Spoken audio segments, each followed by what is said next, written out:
तर प्रत्येक कॉलेजला हॅकेथॉन होणार आणि आपलं कॉलेज मागे राहणार असं तर कधी होणारच नाही बरं का. तर रामकृष्ण रे भावांनो, सकाळी सकाळी कॉलेजमध्ये एंट्री मारली आणि आलो कॅन्टीनला. आणि कॅन्टीन मध्ये आले मनाला डायरेक्ट धक्काच बसला, कारण की कधी कॉलेज न करणारा पोरगा आज आहे ना कॅन्टीन मध्ये बसून लिहित होता.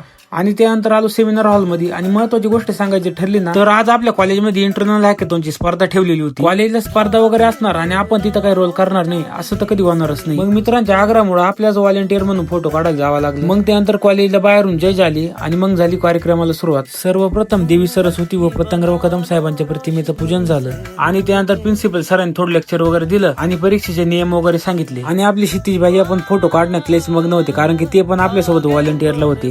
आणि त्यानंतर सुरुवात झाली ती हॅकेथॉनच्या प्रेझेंटेशनची. आपल्या कॉलेजमध्ये टोटल 23 ग्रुप होते आणि 23 ग्रुपनं चांगलं प्रेझेंटेशन दिलं आणि ज्याचा पण चांगला रिस्पॉन्स भेटला.